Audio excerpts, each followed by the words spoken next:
Hi there, and welcome to She Spice.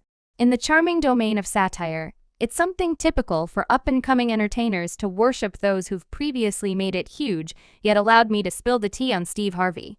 Rumors from far and wide suggest that his profound respect for Richard PRI arrived at an unheard-of level. Murmurs in the tattle factory propose that Harvey's esteem could have gone too far into the heartfelt domain. So what precisely happened? You see, many individuals began to discuss the more clear likenesses between Harvey and Earlier. After an industry OG once referenced that Harvey respected Earlier such a great deal, with the eventual result of needing to become like him, John Witherspoon said in a meeting that Steve, among several different jokesters, did deliberately attempt to seem to be Earlier. You nearly bire them, like, I feel like you realize Eddie Murphy wouldn't be Eddie without Richard. Well, I think a great deal of them attempt to try and seem to be Richard. Steve Harvey, Tim Reed, they all attempt to seem to be Richard Pryor. You see, all along, it was clear to such an extent that Steve Harvey had a weakness for Richard Earlier, and, surprisingly, needed to be like him. Believe it or not, the two men are experts in their fields and have forever been. You could do without much of a stretch. See exactly how close their jokes were to one another. This was apparently obvious to such an extent that, assuming you heard them make a similar quip, you could experience difficulty thinking about who made the wisecrack. This is what I meant in a meeting from quite a while back. Richard Earlier talked about the way of life shock of white individuals, understanding that individuals of color speak in manners that appear strange to them when they figure out talk other than new. They get terrified to death. You know, like one day someone said, "Talk well. I've been needing to let you know something. I implore you, pardon me." Curiously, not long later's meeting acquired consideration. Steve shared a joke that was very comparable with a slight contort in the conveyance. You know the number of ways we got to make a proper acquaintance. It'll take up 5 to 6 pages, no doubt. Unusual, in any case, separated from the two entertainers sharing a comparable skill for making individuals giggle. There are 2 or 3 different features of Earlier's life and character that Steve seems to have taken on.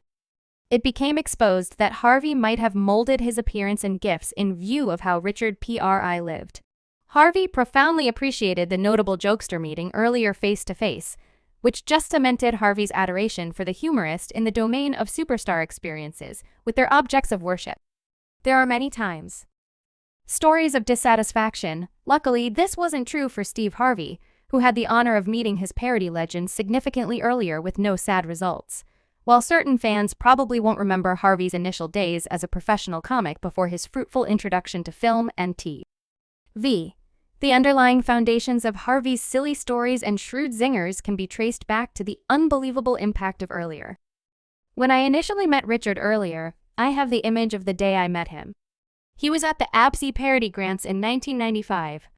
The host jokester took to his Instagram stories to relate his experience to his satire legend sharing. This woman said, "Steve, do you have any idea who you're remaining with?" I said no. She expressed a pivot. I voted, and it was Richard Earlier. I twisted around and shook his hand. I heard a great deal about you being pretty entertaining. I said I love you, man, and I thank you since that was the entire explanation I got in parody. You know, I overcame chatting with him. The ABC Parody Grants were in this tremendous category. They had finished. I went behind the bar and wept for 20 minutes. Steve Harvey's story about gathering Richard Earlier gives a brief look into the significant impact the late humorist and Saint Insane entertainer had on his kindred jokesters, regardless of his site. Steve also uncovered that when they met Earlier, he jabbed his behind with a blade. Whenever I first met Richard Earlier, he jabbed me in the back with the butt end of a margarine blade. He said, "You were about to stand in front of me." Many individuals guarantee that that episode could have been Earlier's approach to holding nothing back at Steve. In any case, one individual who affirmed that Richard really participated in gay affections was his better half. Jennifer Earlier, as per Jennifer Earlier, was not bashful about embracing his cravings, paying little mind to orientation. The charming comic purportedly took part in loving experiences with all kinds of people and clutching your cap since one of those rendezvous was supposedly with, as a matter of fact, the baffling Marlon Brando. It's the Hollywood hybrid that nobody saw coming except for now. It's causing Disturbances more than ever, and think about who spilled the tea about this stunning contact sometime before Jennifer chose to lift the cloak. In all honesty, music head honcho Quincy Jones, in a hair-raising turn, Jennifer affirmed the veracity of Quincy Jones' guarantees that Richard PRI and Marlon Brando had an energetic indulgence in the event that you respected. Showbiz couldn't get any more stunning. But here's where things take a considerably more serious turn. Jennifer, earlier talking only to TMZ, uncovered that her late spouse would have been completely courageous by Quincy's disclosures. She said that Richard was generally forthright and genuine about his relationship with his nearby friend network. Incidentally, this amazing jokester wasn't simply making crowds chuckle, he was experiencing his reality, and he didn't avoid it. Jennifer earlier tantalizingly implied that she has a mother-lot of journals that Richard carefully kept up with. These journals supposedly contain a distinctive narrative of his encounters, wants, and private experiences. Jennifer suggested the chance of distributing these journals later. Could this be the tale of all of the century bound to leave Hollywood superstars convulsing in their originator boots with respect to the supposed issue between Richard earlier and Marlon Brando? Jennifer had a sassy counter that exemplified the nature soul of the 1970s. She casually expressed that the 1970s drugs were still great, particularly Qs. In the event that you did what's needed, cocaine, you'd emit a radiator and send it roses toward the beginning of the day. Her words portray when restraints were thrown to the side, and the Hollywood scene was a jungle gym of libertine extravagance. What's more humorous? Marlon Wayans answered Jennifer's case earlier. Marlon appeared to have his own interpretation of the circumstances, and he went ahead. In the unexpected meeting, TMZ brought up that earlier's widow had given her certified endorsement to Quincy Jones' sensational disclosure about Brando's association with her late spouse. Marlon rushed to recommend that earlier, a man of knowing taste, had a remarkable eye for friendship after all. As per Wayans earlier, he had been generally candid about his own encounters with Biss. They said it was like during the 70s, when it was like medications and quindividuals. Presumably realized what happened, he was very much like gracious. This a lovely be-goodness, it was past the point of no return he was in him. He was like, come on anyway, there have been inconsistencies to these cases day. After Jennifer spilled the tea on earlier's affection life downpour. The little girl of earlier and his second spouse, Shelley Bonus, denied the supposed issue, posting an energetic post about her dad on Facebook, pummeling both Jones and earlier's widow as bottom dwellers. All of you who promoted the news and taught about blacks to be addressed in an extraordinary light and afterward posted Q's meeting are superfluous and loaded with your own BS. Downpour composed Q was once a splendid musician who was flipping out and chose to collect exposure for himself with a sensationalized interview. What's more, in light of the fact that you all think and compare distinction and cash with conventionality, you gobbled it up like parched canines as he regurgitated a lie about my dad, who hasn't arrived to protect himself.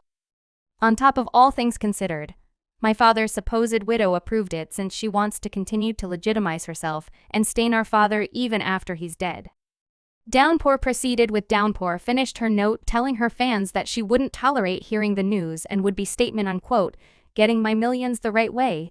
With respectability, you also parched and love them, yet at any point know the genuine source or full story, and you will consider how 45 became president. Awakened, she composed, so perused this. I don't require you as a fan or a companion. I don't require anybody in my life that thinks a sensationalized interview is significant. And extraordinarily great. Downpour added individuals who untruth or offer data to raise themselves up are bottom dwellers, regardless of how much cash or impact they have. Wrong is still off base. Brando's child likewise questioned claims that his dad had a personal connection with earlier Brando's child. Moo let TMZ know that his family is disheartened subsequent to hearing the reports that the Marlon Brando family has heard the new remarks by Quincy Jones. And we are frustrated that anybody would offer such an improper remark about either Marlon Brando or Richard earlier.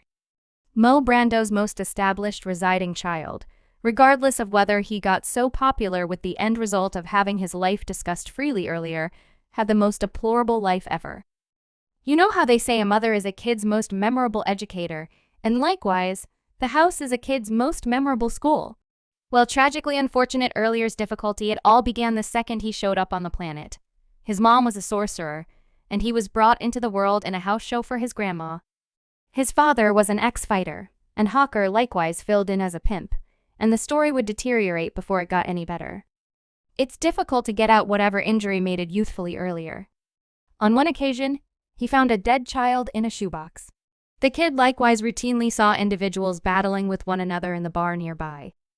He kept an eye on his mother and her partners while they were working, and he even saw his mom cut one of his dad's gonads during a battle. Even after so much, in some way, it was just plain horrible. Subscribe She Spice for more videos.